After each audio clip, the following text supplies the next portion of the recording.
Alhamdulillah wassalatu wassalamu ala Rasulillah wa ala alihi wa ashabihi wa man tabi'ahu ila yaumil qiyamah. Amma ba'd.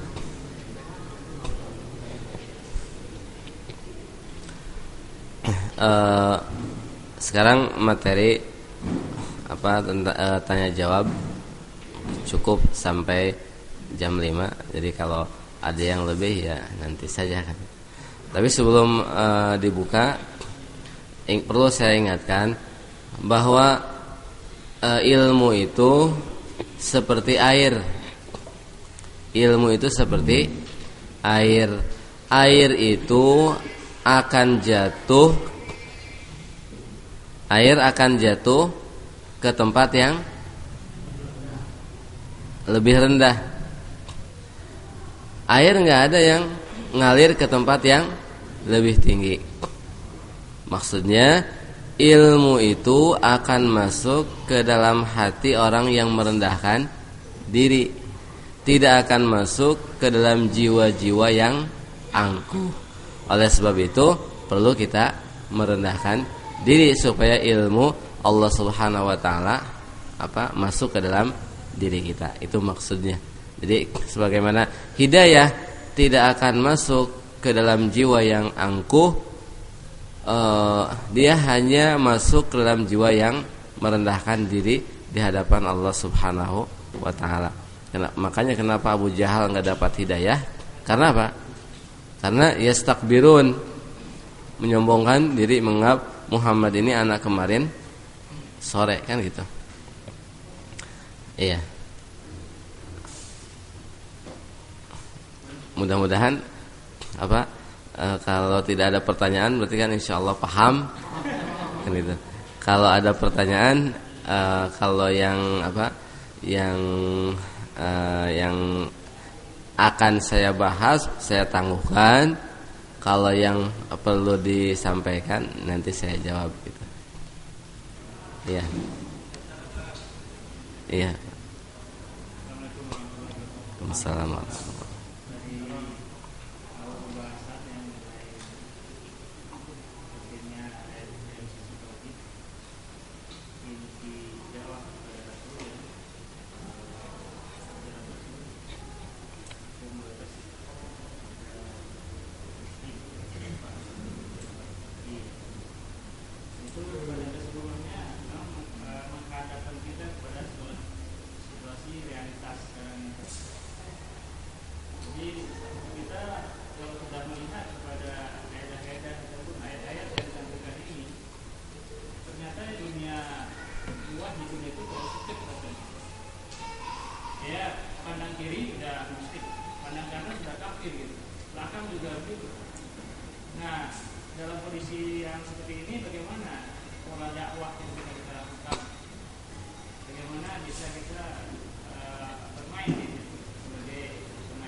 Memang realitas seperti itu. Maksudnya bukan tetangga kita kafir, pinggir kafir, enggak maksudnya. Maksudnya banyak orang kafir kan. Karena kita tidak mengkafirkan orang. Jangan-jangan saya baru paham tauhid sekarang atau kemarin-kemarinnya karena saya ngaji tauhid berarti tetangga yang enggak ngaji tauhid, enggak paham tauhid berarti kafir. Enggak seperti itu. Nanti ada yang namanya Islam hukmi, ada Islam hakiki. Islam hakiki adalah yang tadi sampaikan, yang menyelamatkan dunia akhirat, yang jaminannya dengan jaminan surga.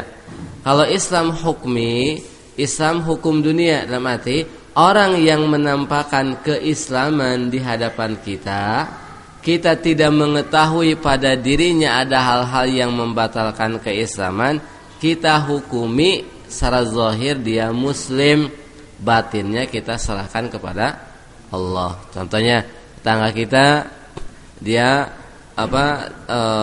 tidak pernah menampakkan pembatal keislaman. Dia ngaku muslim, dia sholat, dia tidak pernah ngaji,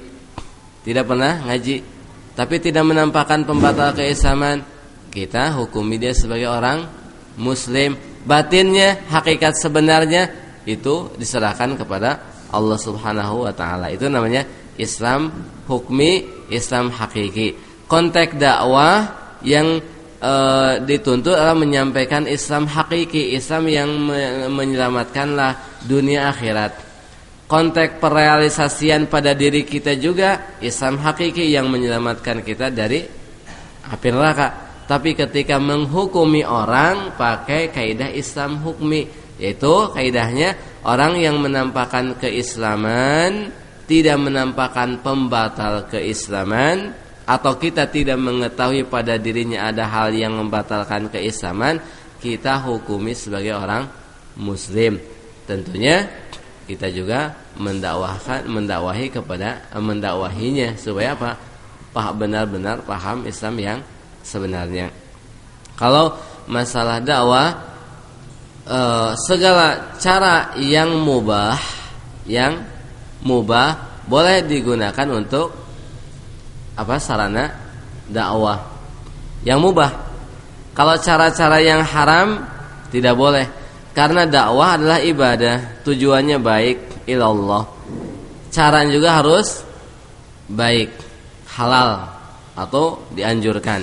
Tidak boleh dengan cara yang maksiat atau dengan media yang maksiat. Seperti banyak sekarang orang menggunakan ingin baik mendakwahi orang, tapi buat apa? Supaya menyentuh orang, bikin cerpen, cerita pendek. Kalau cerita kan bohong ya, bohong nggak? Bikin cerita supaya mengharukan orang, supaya terenyuh ingat kepada Allah, bikin cerita cerpen, itu kan bohong.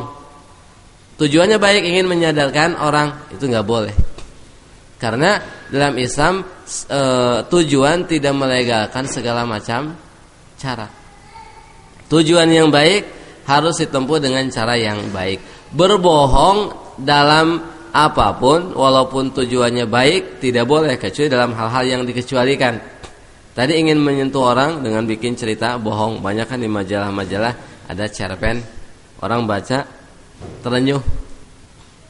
Nah, itu nggak boleh. Karena apa? Ada hadis Rasul dalam hadis sahih riwayat Imam Abu Daud, An-Nasa'i, Tirmidzi, Rasul mengatakan wailun lilladzi yuhaddits fayakdzib liyudhika bihil qaum wailun lahu summa wailun lahu. Celakalah bagi orang yang berkata terus dia berdusta supaya ditertawakan oleh orang lain. Celaka dia. Jadi guyon, bohong supaya ditertawakan itu dosa. Begitu juga berbohong supaya menyentuh hati orang juga dosa. Jadi cara apa saja yang boleh digunakan untuk dakwah. Tapi yang haram tidak boleh. Seperti apa? Dakwah menggunakan media-media yang menjadi corong orang-orang sekuler. Namanya televisi itu nggak boleh. Televisi itu yang ada terutama dibangun dalam rangka memerangi ajaran Allah, dalam rangka menebarkan kemungkaran dan kebejatan apapun yang ada, tidak terkecuali di mana? Di negeri ini. Televisi itu ibarat mimbar Jumat.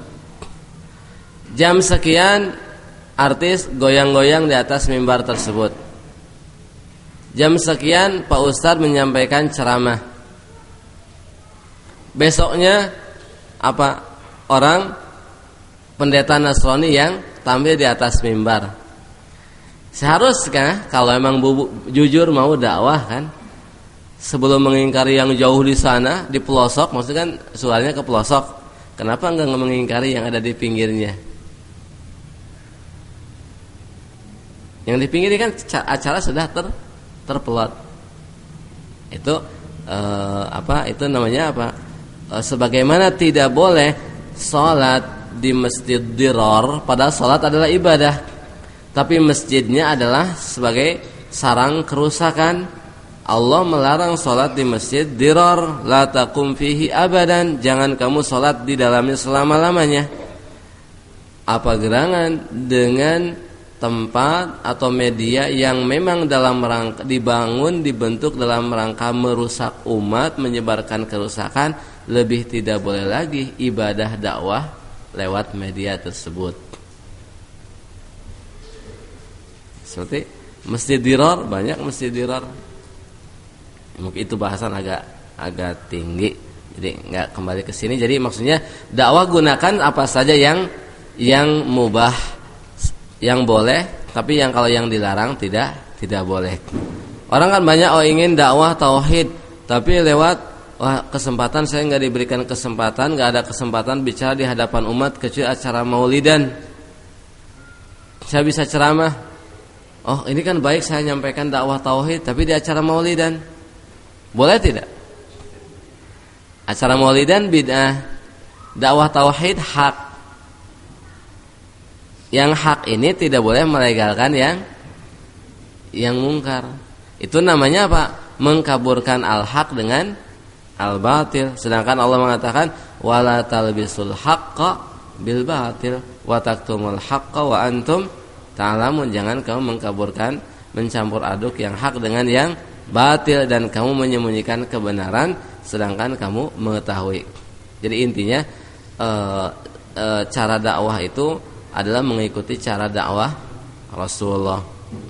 Kita belum bisa terang-terangan person-person, kita datangi person-person. Rasul sebelum menjaharkan di tengah umat, beliau satu orang demi satu orang. Itu dakwah.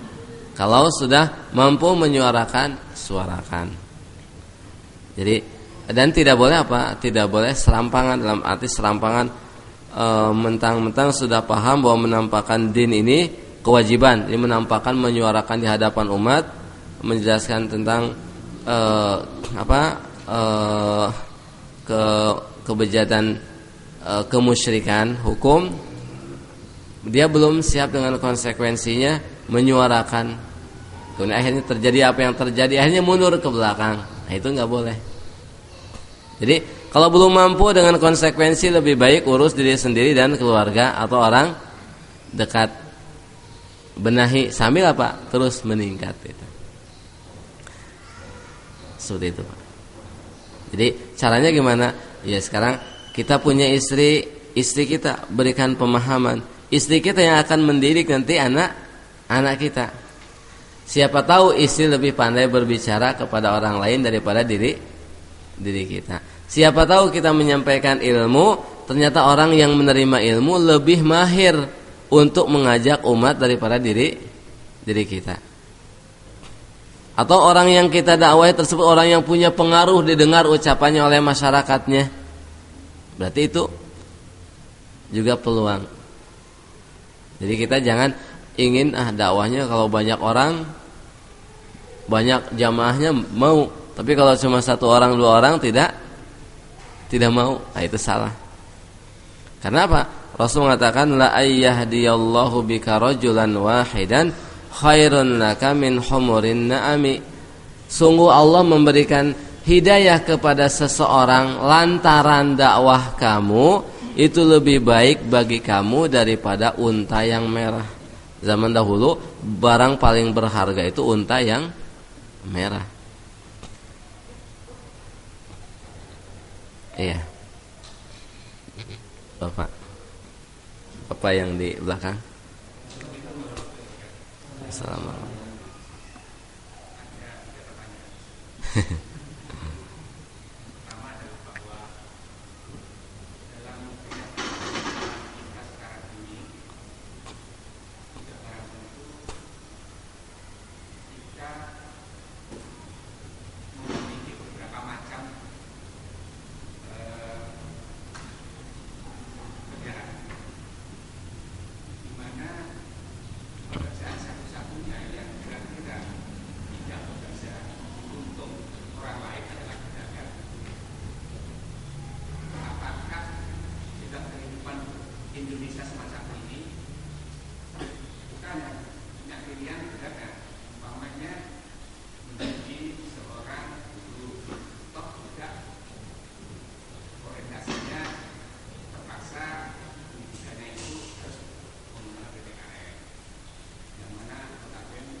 Iya.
Iya. Yang pertama, pekerjaan apa saja, kan ada pekerjaan yang lebih selamat adalah yang tadi, memang yang disebutkan. Walaupun kita tidak mengatakan bahwa jangankan itu, kita tidak mengkafirkan semua PNS, tidak, ada rinciannya. Tapi maksudnya yang paling selamat adalah yang jauh-jauh dari penguasaan orang kafir, yang mana kita sendiri yang memiliki pengelolaan tanpa dibatasi orang lain. Itu yang paling utama dan paling selamat. Itu yang paling selamat. Nah, kalau yang lainnya berarti kan tadi saya menyampaikan materi, berarti tinggal milih-milih mana. Oh, bertani, oh di sini tanahnya kurang subur. Berdagang, nelayan, atau bisnis yang lainnya. Yang jelas tauhid adalah inti, dunia adalah sarana. Dunia itu tanpa disuruh pun orang pasti mencari. Cuma dalam pencariannya Allah memberikan batasan, jangan sampai melanggar ketentuan syariat. Kalau memang agak sulit dengan kondisi seperti ini, wajar. Memang wajar, karena memang kondisi zaman sekarang ketika kaum muslimin tidak di bawah imam kaum muslimin yang menegakkan hukum Allah, tentu mereka dalam kondisi yang sulit, dan itu ujian sebenarnya dari Allah. Allah mengatakan wala nabluwannakum bisyai'im minal khaufi wal ju'i wa naqsim minal amwali wal anfusi was samarat wa basyiris sabirin. Sungguh kami akan menguji kalian dengan sedikit rasa lapar, rasa ketakutan, kekurangan buah-buahan, harta dan buah-buahan. Jadi Allah akan menguji. Jadi menguji mana orang yang komitmen dengan tauhid walaupun mengalami sedikit kesulitan. Jadi memang ujian dalam dunia, jangankan itu, orang kafir sendiri yang meninggalkan ajaran Allah banyak yang lebih sulit daripada diri kita, kan? Banyak tidak orang kafir yang hidupnya lebih sulit dari kita? Banyak, kan? Dalam arti ujian itu memang akan menimpa kehidupan memang tidak lepas daripada ujian. Tapi ujian ini tidak boleh menyebabkan kita meninggalkan tauhid. Jadi pekerjaan apa saja yang tidak dilarang oleh syariat itu boleh kita lakukan. Jadi kalau disebutkan pekerjaan apa saja, ya mungkin bapak-bapak lebih tahu tentang masalah dunia perbisnisan daripada saya. Jadi pekerjaan apa saja yang jelas yang tidak melanggar syariat. Mungkin dalam praktek pencariannya gimana, umumnya bapak tinggal apa nanya sama ustadz yang mengajarkan, Pak boleh nggak saya melakukan ini dan itu, dijelaskan tentang kedudukan masalahnya. Nanti yang akan memberikan penjelasan. Ini fasalu ahla dzikri in kuntum la ta'lamun. Jadi ada fikih muamalahnya. Tidakkah ini bisa dikategorikan sebagai darurat? Kira-kira ada nggak dalilnya yang Darurat ada dalam hal-hal tertentu yang kita tidak bisa lepas darinya, yang bukan dengan keinginan kita. Contohnya, pada dasarnya bayar pajak tuh haram di Islam. Di Islam tuh nggak ada penguasa muslim saja kalau menetapkan pajak nggak boleh, haram. Apalagi seperti ini, kita bayar pajak bukan karena ketaatan, karena keterpaksaan. Kenapa? Kalau nggak bayar harta kita yang lebih besar dibekukan. Berarti bayar pajak bukan dalam rangka ketaatan, dalam rangka tadi darurat itu. Jadi darurat memang banyak dalam kondisi seperti ini. Tapi dengan tentunya dalam hal-hal tertentu yang bukan keinginan kita. Tapi kalau yang kita bisa menghindar, ya bukan darurat. Itu yang pertama. Yang kedua, sebenarnya yang membuat jaya umat itu kan hakikat kejayaan adalah di atas ajaran Allah. Yang menyebabkan umat Islam jaya dahulu sebenarnya bukan karena ilmu pengetahuan dunianya. Yang menyebabkan mereka mampu sampai masuk ke dataran Andalusia, Spanyol, Portugis sampai 8 abad di bawah khilafah Islamiyah, karena dahulu mereka komitmen dengan dakwah tauhid. Kan pengetahuan itu berkembang berikutnya karena Islam membawa kemajuan. Karena ketika makin tantangan dihadapi, makin ilmu-ilmu dunia Allah tampakkan. Tapi yang intinya adalah tauhid ini. Tanpa ada tauhid, orang Arab yang asalnya mereka terbelakang di jazirah Arab yang menjadi budak-budak bagi kaum Persia tidak akan mampu menyebar kemana-mana. Justru tauhid ini yang membawa rahmat. Jadi tauhid ini yang, kalau ilmu yang lain adalah orang kafir memiliki, orang muslim pun memiliki. Jadi orang kafir memiliki, orang muslim pun memiliki. Coba saja, yang intinya kan tauhid. Coba saja bayangkan Uni Soviet, negara yang paling berkuasa saat zaman dahulu perang dingin. Amerika pun takut.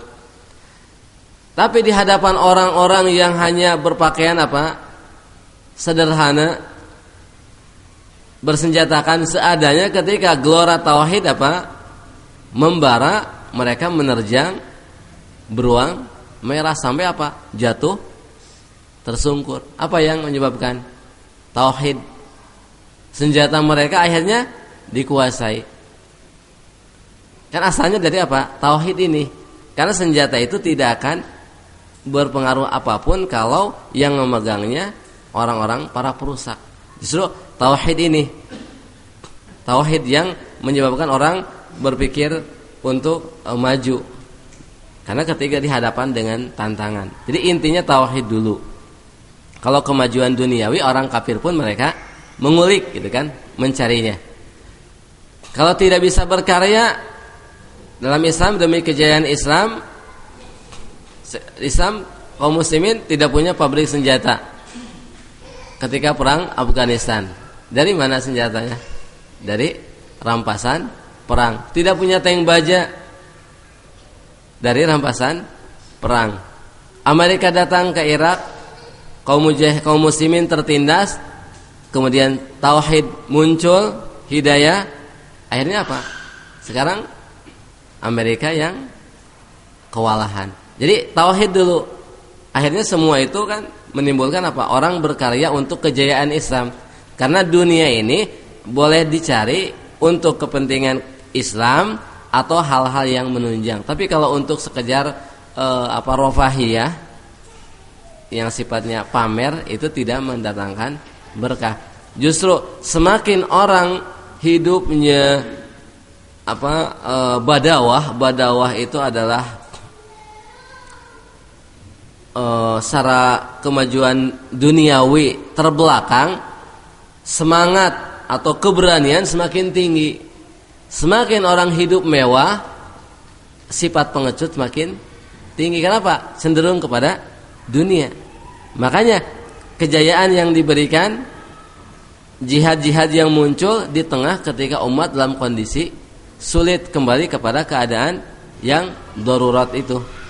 Jadi maksudnya bahwa inti adalah tauhid. Yang mendatangkan kejayaan umat bukanlah mereka pintar teknologi dan seterusnya, karena orang kafir pun lebih pintar kalau masalah teknologi. Dari dahulu orang, kita harus meraih ekonomi lebih tinggi dari Amerika, senjata juga harus mampu memiliki seperti lebih dari Amerika. Amerika lebih dahulu ilmu-ilmu teknologi yang dikirim ke Indonesia adalah ilmu 20 tahun yang lalu di Amerika, yang sudah lapuk baru dikasih sama Indonesia.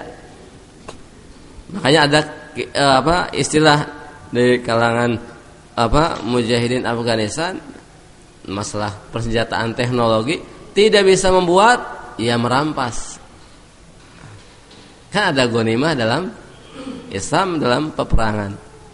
Yang penting bisa menggunakan senjata berat-berat tersebut. Itu kan kemajuan dari orang kafir, digunakan untuk memerangi orang kafir itu sendiri.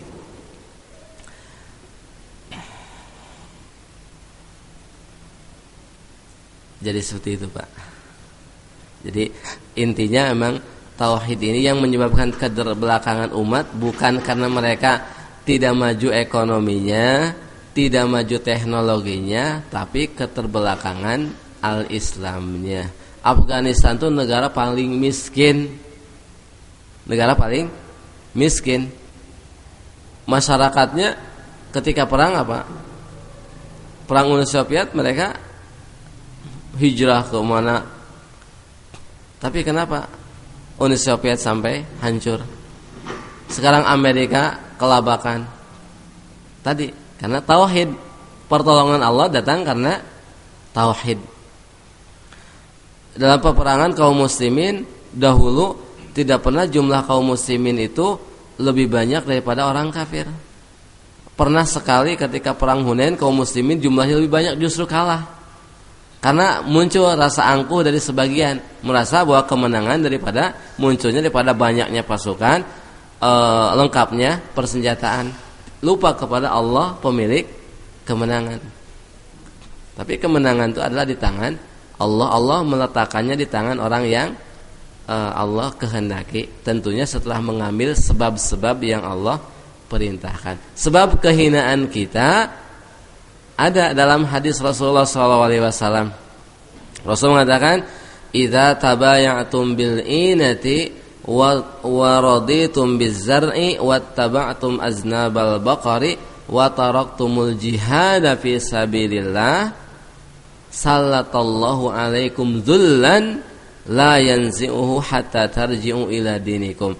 Jika kalian bermuamalah dengan inah itu macam riba, dan kalian ridha dengan pertanian, dan kalian mengikuti ekor kerbau, sibuk dengan peternakan, sibuk dengan dunia, wa taraktumul jihad, dan kalian meninggalkan jihad, maka Allah kuasakan kehinaan kepada diri kalian, tidak akan Dia angkat sampai kalian kembali kepada jihad itu. Jadi kehinaan kita ini karena kita meninggalkan jihad di jalan Allah. Oleh sebab itu saya katakan, saya mengajak kepada diri saya sendiri, kepada hadirin, ikutlah andil dalam penegakan din ini. Rasul mengatakan dalam hadis surat Imam Ahmad dan Nasai disahihkan oleh Imam Al-Hakim, "Jahidul musyrikin bi amwalikum wa anfusikum wa alsinatikum." Jihadilah orang-orang musyrik itu dengan harta kalian, jiwa kalian, dan lisan kalian. Maksudnya kita harus punya andil dengan salah satu dari yang tiga ini. Kan kita hanya bisa menonton saudara-saudara